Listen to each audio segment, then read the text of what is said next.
할렐루야.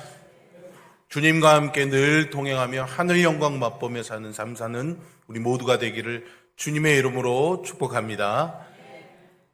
한 노총각이 아가씨를 하나 소개받았답니다. 총각이요, 아가씨가 아주 마음에 들어서 결혼이 이제 하고 싶어졌습니다. 근데 문제는 아가씨 집이요 너무 멀어가지고 매일 볼 수가 없었더랍니다. 게다가 이 총각이 한 번도 연애를 해본 적이 없어가지고 어떻게 해야 아가씨의 마음을 얻을 수 있는지 고민을 하고 있었습니다. 옆에서 지켜보던 친구들이 조언을 해줬어요. 야, 일단은 하루에 아침, 점심, 저녁으로 3번 문자를 꼭 보내고 아침에는 전화 통화를 해. 이렇게 가르쳐줬죠.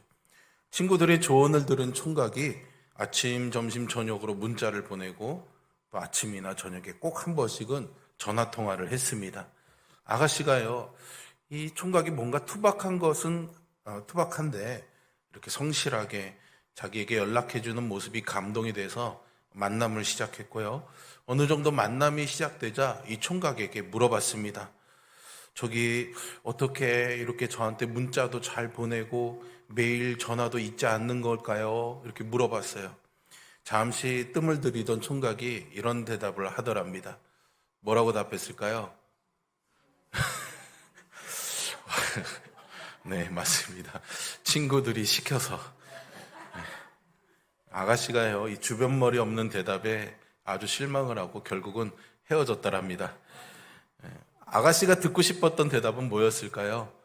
당신을 사랑하니까요. 당신이 좋으니까요. 이런 대답이었을 텐데 이 총각이 아가씨의 마음을 얻기 위해서 열심히 노력한 것은 있는데 마음을 헤아리지 못했던 것 같습니다. 그런데 말이죠. 하나님과 우리도 그런 것 같습니다. 뭔가 열심히 하나님께 한다고는 하는데 하나님의 마음을 헤아리지 못할 때가 참 많은 것 같습니다. 이스라엘 백성들도 그랬습니다. 하나님께서 이스라엘 백성들의 손을 이끌어서 애굽 땅에서 끌어내신 후에 시내산에서 언약을 맺으시면서 너희가 내 백성이면 이렇게 살아야 된다라고 알려주셨어요. 돌판에 새겨주신 모세의 율법을 통해서 하나님은 당신의 백성들이 하나님의 은혜에 감사하면서 하나님을 사랑하기를 바라셨던 겁니다. 이 언약의 기초에서 선민, 이스라엘 백성이 태동하게 된 것이고요. 그 기초 위에 이스라엘의 역사가 이어지게 됩니다. 그러니까 이 언약이 깨지는 것은 이스라엘의 근간이 무너지는 것과도 같았습니다. 그런데 이스라엘 백성들이 시간이 흘러가면서요, 그 하나님의 마음을 헤아리지 못하고 그냥 하라고 하니까 아니면 벌을 받을까봐 그 하나님과의 언약을 지켜나가는 이들이 많아졌습니다. 게다가 이제는 아예 율법을 거역하고 이방신들과 우상을 섬기면서 언약을 깨버리기까지도 하죠. 남편이 아내를 맞이하듯이 하나님이 이스라엘을 신부로 맞아 언약을 맺어주셨는데 이스라엘이 이 언약을 어겼습니다. 하나님께서는 호세아 선지자를 통해서 이스라엘이 어떤 행동을 했는지를 알려주십니다. 호세아 1장에 보시면 하나님께서 호세아 선지자를 불러서 음란한 여자와 결혼하고 음란한 자식을 낳으라 말씀을 하십니다. 그래서 호세아 선지자가 고멜이라는 여자랑 결혼을 하죠. 그런데 이 고멜이 호세아와 결혼을 한 이후에도 불륜을 저지르고 음란을 일삼습니다. 하지만 호세아는 그런 고멜을 끝까지 사랑하면서 돌아오기를 기다리죠. 이렇게 이스라엘이 하나님을 버리고 우상을 숭배하며 정절을 지키지 않았던 겁니다. 그럼에도 하나님은 호세아처럼 이스라엘이 돌아오기를 기다리셨고 그들을 버리지 않으시고 또 그들이 다시 돌아올 기회도 주시고 다시 자기 백성으로 맞아주시기도 합니다. 문제는 이런 일이 이스라엘에 끊임없이 반복이 된다는 사실이죠. 이런 상태로는 더 이상 이스라엘을 통해서 하나님이 이루시고자 했던 이 인류 구원의 뜻을 이룰 수가 없었던 겁니다. 언약을 지키지 않는 백성과 거룩한 비전을 이룰 수가 없었죠. 그래서 하나님이 새 언약을 통해 새 언약 백성을 세우시고 그들과 함께 하나님의 뜻을 이루고자 작정하시게 됩니다. 그래서 하나님께서 예레미야 선지자를 보내서 이렇게 말씀하십니다. 보라, 날이 이르리니 내가 이스라엘 집과 유다의 집에서 새 언약을 맺으리라 라고 말이죠. 새 언약을 맺으시겠다라고 언급하십니다. 성경에서 새 언약이라는 말은 이 본문에서 처음으로 등장하게 됩니다. 그런데 여러분, 왜 새로운 언약일까요? 새로운 약속이 되는 이유가 무엇일까요? 그것은 모세의 때에 이미 맺어졌던 하나님과 이스라엘 사이의 언약 관계가 깨어져 버렸기 때문입니다. 약속이라는 것이 그렇지 않습니까? 서로가 서로에게 주어진 그 책임에 대해서 성실하게 지켜내야 효력이 있는 거죠. 나는 아무리 지키고 싶어 하는데도 상대가 약속을 어기게 되면은, 반대로 상대가 아무리 성실해도 내가 약속을 지켜내지 못하면은 이 관계는, 이 약속은 깨질 수밖에 없습니다. 하나님은 이스라엘과 특별한 관계를 원하셨습니다. 하나님께서는 그들의 하나님이 되시고 또 그들은 하나님의 백성이 되는 것이죠. 이 관계의 증표로 하나님은 이스라엘에게 계명과 말씀을 주셨고요. 그것을 언약의 근거로 삼으신 겁니다. 레위기 26장에서 이렇게 말씀하시죠. 내가 내 성막을 너희 중에 세우리니 내 마음이 너희를 싫어하지 아니할 것이며 나는 너희 중에 행하여 너희의 하나님이 되고 너희는 내 백성이 될 것이니라. 하나님은요, 이스라엘과의 사이에서 언제나 신실하게 이 약속을 지켜내셨습니다. 이스라엘이 자격이 없을 때에도 하나님은 이 약속에 신실하셨습니다. 그것을 우리는 은혜, 헤세드라고 부르죠. 문제는 이스라엘이 늘 이 언약을 잘 지키지 못했다는 데 있습니다. 그래서 하나님과 이스라엘 사이의 관계는 늘 어긋날 수밖에 없었던 거죠. 철석 같은 약속을 깨트려버린 상대에게 우리는 섭섭한 마음을 갖지 않습니까? 사실은 뒤도 돌아보고 싶지 않을 만큼 화가 날 법도 한데 하나님께서는요, 이 관계를 포기하고 싶지 않으셨습니다. 그래서 하나님은요, 그들에게 이 약속을 깬 책임을 묻는 대신에 다시 새로운 언약을 맺겠다 말씀하고 계시는 겁니다. 이 백성을 위한 새로운 차원의 구원과 위로를 그들에게 베푸시겠다는 하나님의 의지가 담겨 있는 것이죠. 그러면 하나님이 말씀하시는 이 새 언약은 무엇일까요? 옛 언약과는 어떤 차이가 있는 걸까요? 계속해서 예레미야 31장의 말씀을 살펴보면 33절에서 이렇게 말씀하십니다. 그러나 그날 후에 내가 이스라엘 집과 맺을 언약을 이러하니 곧 내가 나의 법을 그들의 속에 두며 그들의 마음에 기록하여 나는 그들의 하나님이 되고 그들은 내 백성이 될 것이다. 여호와의 말씀이니라 라고 말씀하십니다. 하나님께서요, 나의 법을 그들의 속에 두고 그들의 마음에 기록하겠다라고 하십니다. 이것이 아주 중요한 의미를 담고 있습니다. 첫 번째, 옛 언약은요, 하나님이 이스라엘에게 어떻게 주십니까? 하나님이 시내산에서 이스라엘 백성들에게 십계명을 주실 때 돌판에 새겨서 모세의 손에 건네주십니다. 출애굽기 31장 18절에 보시면 여호와께서 시내산 위에서 모세에게 이르시기를 마치신 때에 증거판 둘을 모세에게 주시니 이는 돌판이요 하나님이 친히 쓰신 것이더라 라고 했습니다. 하나님이 돌을 취하셔서 직접 거기에 쓰신 겁니다. 돌에다 새겼다라는 것은 하나님이 정하신 법을 바꿀 수 없다라는 겁니다. 수정할 수 없도록 하신 것은 그 법이 완전했기 때문이죠. 문제는 이 율법이 돌에 새겨졌는데 이스라엘 백성들의 마음에는 새겨지지 않았던 거죠. 그래서 그들은 율법을 지키지 않았습니다. 자기 마음대로 행했던 거죠. 이들은 율법을 자신의 마음에 두려 하지 않았습니다. 이 율법으로 오히려 다른 사람들을 비난하고 정죄하는 도구로 사용했던 겁니다. 하나님께서는 그들에게 생명을 주시려고 율법을 주셨는데 그들은 그것을 죽이는 법으로 사용했던 거죠. 이스라엘 백성들의 이런 행동을 보면 깨닫게 되는 것이 있습니다. 돌에 기록된 율법으로 사람을 변화시킬 수 없다라는 것이죠. 아무리 거룩하고 의롭고 선하고 완전한 말씀이라 하더라도요, 이 마음에 새겨지지 않으면 변화될 수가 없는 겁니다. 우리는 얼마나 많은 말씀의 은혜를 누립니까? 그런데 그 말씀을 단지 돌에 새기듯 우리의 기억에만, 들은 것에만 새겨 놓으면 안 된다는 것을 깨닫게 됩니다. 우리의 마음에 새겨져야 하는 것이죠. 그리고 마음에 새겨진 그 말씀대로 살아야 하는 것입니다. 우리가 이 사실을 주목해야 됩니다. 출애굽한 이스라엘 백성들이 신의 산 언약을 맺고 율법의 말씀을 받았지만 이 언약에 참여한 사람들의 대부분이 하나님의 백성답게 살지 못했던 겁니다. 돌에 새긴 말씀으로만 보았고 그들의 마음에 새기지 못했던 거죠. 결국 그들은 약속의 땅에 들어가지 못하고 대부분 광야에서 최후를 맞이하게 되죠. 이 문제는 구약 이스라엘 백성들만의 문제는 아닐 겁니다. 우리에게도 마찬가지입니다. 예수님을 믿고 하나님의 백성이 되었다라고 생각하는 사람들이 교회 안에 있지만 사실은 그 하나님의 말씀을 정말로 마음에 새기고 하나님의 말씀으로 사는 사람은 얼마나 될까요? 마태복음 13장에서 예수님은요, 가라지와 알곡의 비유를 통해 교회 안에 참 하나님의 백성이 있는가 하면은 아닌 사람도 있다 하셨습니다. 예수님은 그 본문에서 이사야의 예언을 인용하시면서 이렇게 말씀하시죠. 너희가 듣기는 들어도 깨닫지 못할 것이요 보기는 보아도 알지 못하리라 말씀하십니다. 우리는 스스로에게 한번 물어봐야 됩니다. 나는 가라지인지 알곡인지요? 나는 정말로 하나님의 말씀을 듣고 마음에 새기며 사는지 그저 돌판에 새겨놓고 사는 것은 아닌가? 말씀대로 살지 않는 삶은 우리에게 있는 것은 아닌가라고 말입니다.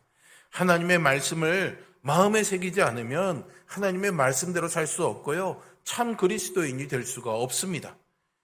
돌에 새긴 율법을 안다고 하나님의 백성이 되는 것이 아닙니다. 성경에 기록된 말씀이 무엇인지 안다고 하나님의 백성이 되는 것도 아니죠. 하나님의 말씀대로 사느냐 안 사느냐가 중요합니다. 중요한 것은 그렇게 하나님의 말씀을 우리의 마음에 새기는 것입니다. 새 언약과 옛 언약의 결정적인 차이는 돌에 새긴 것인지 마음에 새겼는지의 차이인 것입니다. 그러면 하나님이 말씀하신 이 새 언약은 어떻게 이루어졌을까요? 예수님이 잡히시기 전 제자들과 마지막 식사를 하실 때 그들에게 떡과 잔을 주시면서 이렇게 말씀하십니다. 이것은 내 피로 세우는 새 언약이다 라고 하셨어요. 그리고 예수님이 십자가에 피 흘리며 돌아가셨습니다. 그러니까 새 언약은 예수님의 살과 피와 연결이 됩니다. 즉 새 언약은 예수님의 생명으로 맺은 언약이다 말할 수가 있는 거지요. 이 예수님이 어떤 분이십니까? 요한은 예수님이 말씀이 육신이 되어 오신 분이라고 우리에게 말해주고 있습니다. 즉 하나님의 말씀을 당신의 삶으로 보여주신 것입니다. 즉 그 주님의 마음에도 하나님의 말씀이 새겨져 있었고 예수님은 그 아버지의 말씀을 마음에 새긴 대로 살아가셨던 거죠. 오늘 본문 23절에 보시면 그렇게 살아오던 주님께서 이제 자신의 운명 앞에 놓여있던 십자가를 향하시면서 이렇게 말씀하십니다. 인자가 영광을 얻을 때가 왔도다라고 말이죠. 예수님께서 말씀하신 이 영광이 지금 자신의 십자가 죽음을 가리키고 있다는 것을 우리는 잘 알고 있습니다. 그런데 좀 이상합니다. 우리가 생각하는 영광은 무엇입니까? 보통은 명성을 얻는 것, 성공하는 것, 사람들의 부러움을 받는 것, 잘 되는 것을 떠올리는 우리에게는 좀 낯설게 들리지 않습니까? 귀로는 인자가 영광을 받을 때가 되었다 들리기는 하지만 당최 이것이 무엇인지 도통 들리지 않습니다. 여러분 어떻게 사형당하는 길이 영광의 길이 된다고 말할 수가 있는 걸까요? 오늘 본문에 계속해서 이어지는 예수님이 말씀하신 겨자씨 한 알의 희생이라든가 자기 목숨을 사랑하지 않고 미워하지 않는 사람에 대한 말씀도 같은 맥락입니다. 그리고 그것은 예수님 자신에게 주어진 길이기도 하지만요, 예수님을 따르기로 결단한 우리 모두에게도 주어진 길이기도 합니다. 그런 사람들만 예수님을 따를 수 있기 때문이죠. 하지만 우리가 정말로 그렇게 할 수가 있는 것일까요? 옳고 바르고 좋은 것이라는 것을 알더라도요, 나에게 유익이 되지 않는다던가 아니면 손해를 보고 희생을 감수해야 하는 길이라면 사실 쉽게 모른 척하고 마는 우리이지 않습니까? 우리가 신앙을 선택한 이유도 솔직하게 따지고 보면 나 잘 살아보겠다고, 천국 가보겠다고 하는 마음 아닙니까?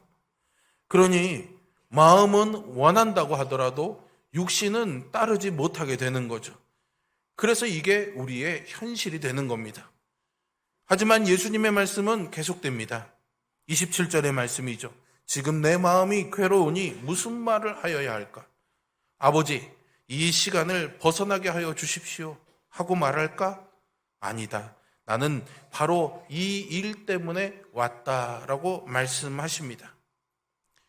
이 잔을 비켜나게 해달라고 그렇게 기도하셨던 주님이지 않습니까?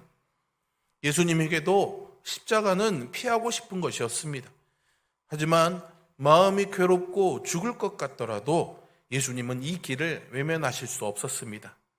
이 길 끝이야말로 예수님이 가야 할 목적지였다는 것을 아셨기 때문이죠. 그리고 그것이 다가 아니었습니다. 28절에 이어지는 예수님의 기도를 계속 들어보십시오. 아버지여, 아버지의 이름을 영광스럽게 하옵소서. 나는 십자가를 위해서 이 땅에 왔는데 그 길로 가는 것이 아버지께서 영광받는 길이니 아버지 영광받아 주세요라고 기도하시는 거죠. 이 짧은 기도 안에 예수님의 마음에 담긴 간절한 바람이 드러나고 있습니다. 예수님은 이 땅에 오셔서 철저하게 아버지의 영광을 위해 사셨습니다. 이보다 더 큰 목적은 없었지요. 예수님은 그의 삶 전체가 철저하게 이 소원에 사로잡혀 있었습니다. 이것이 말할 수 없는 고통과 두려움 속에서도 예수님으로 하여금 나는 바로 이 일 때문에 이때에 왔다라고 말씀하게 하신 거죠.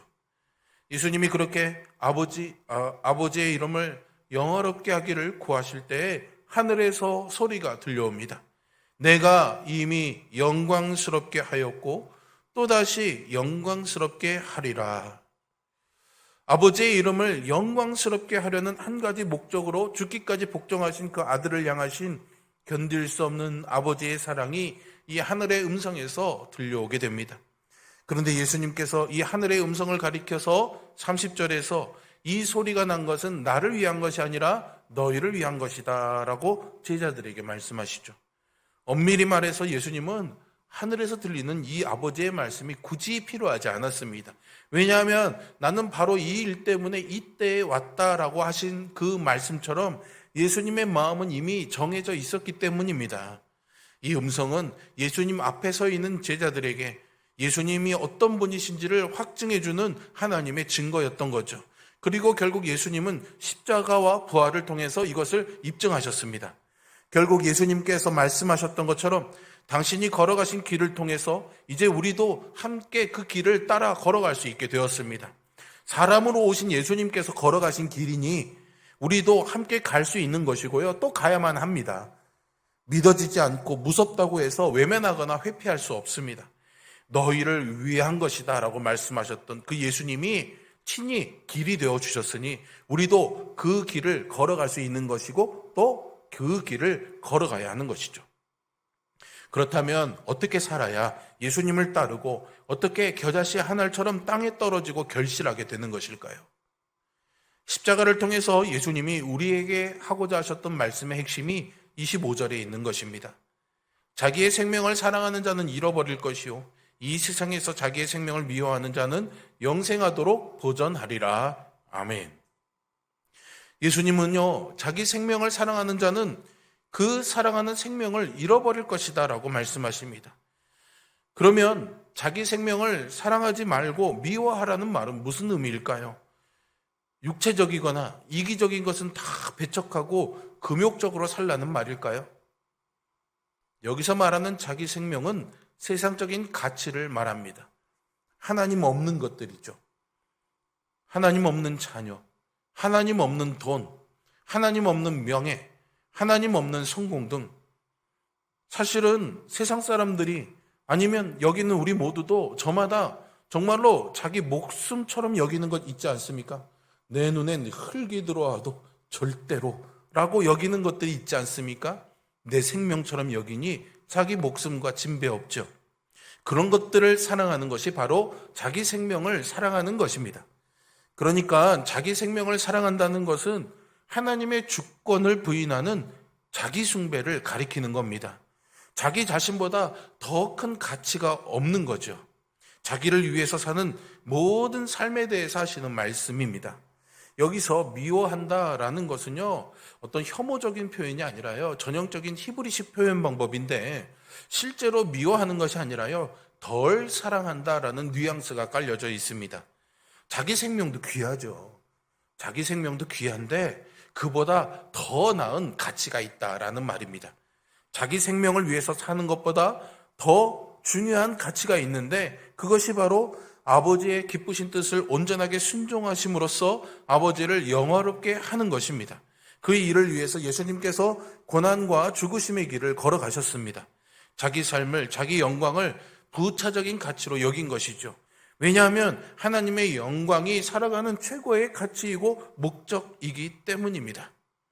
여기서 우리가 한 가지 더 살펴볼 것이 있는데, 예수님께서 이 말씀을 표현하고 있는 시제입니다. 현재형이냐 미래형이냐의 차이가 있는데요, 앞에서 자기 생명을 사랑하는 자는 잃어버릴 것이다 라고 하셨을 때는 현재 시제였습니다. 지금 계속 우리가 그렇게 살아가고 있다라는 거예요. 그런데 영생하도록 보존하리라에는요, 미래 시제가 쓰여져 있는 겁니다. 우리는 지금 자기 목숨처럼 여기는 것을 목매달아 살아가고 있는데, 이제 그것을 미워하고 자기 생명을 미워하는 삶을 살아가면은 영생하도록 보존하는 약속이 있다라는 겁니다. 자기 생명을 사랑하는 자에게 주어진 약속은 아무것도 없지만 자기 생명을 미워하는 자에게는 훨씬 더 큰 약속이 주어진다는 것이죠. 이어지는 말씀에서 예수님이요, 사람이 나를 섬기려면 나를 따르라 말씀하시죠. 예수님을 섬기지 않고 따르지 않는데 그리스도인이라고 할 수 있을까요? 나는 예수님은 믿지만 육신이 연약해서 아직 예수님을 섬기거나 따르지는 못하겠습니다라고 말할 수 있는 것일까요?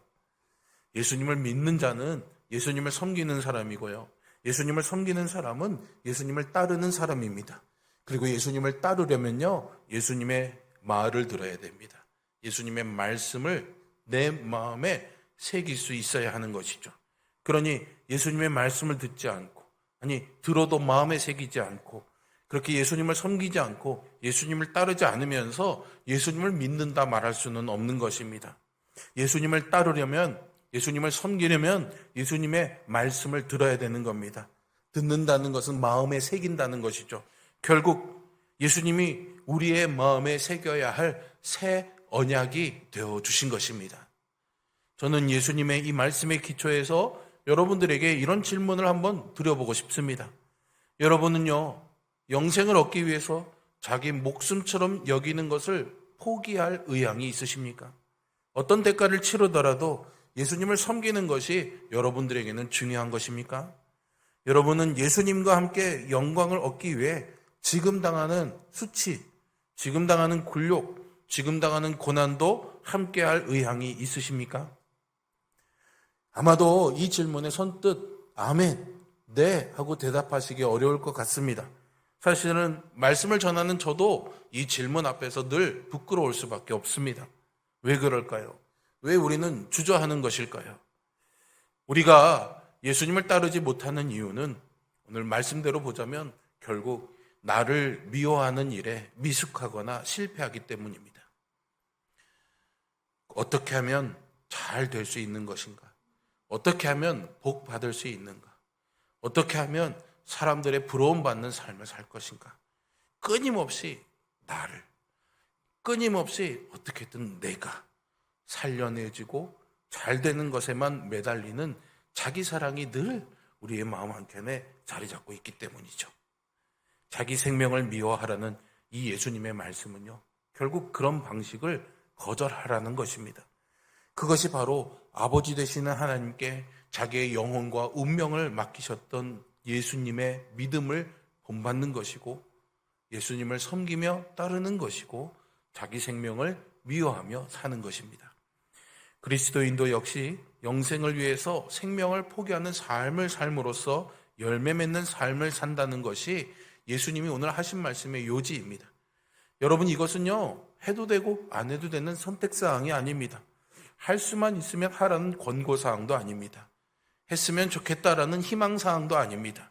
이것은 그리스도인다운 삶의 본질입니다. 반드시 해야 하는 것이죠. 그 이유는 예수님께서 그리스도를 섬기는 자들을 위해서 주시는 보상과 약속에서 분명하게 드러나고 있는데요. 26절 후반절에 보시면 이렇게 말씀하십니다. 사람이 나를 섬기려면 나를 따르라. 나 있는 곳에 나를 섬기는 자도 거기 있으리니 사람이 나를 섬기면 내 아버지께서 그를 귀히 여기시리라 말씀하셨죠. 그리스도를 섬기는 자, 그리스도를 따르는 자를 위한 첫 번째 보상과 약속은 그가 예수님과 함께 있을 것이다 라는 사실입니다. 예수님이 계신 곳에 그가 있는 것이죠.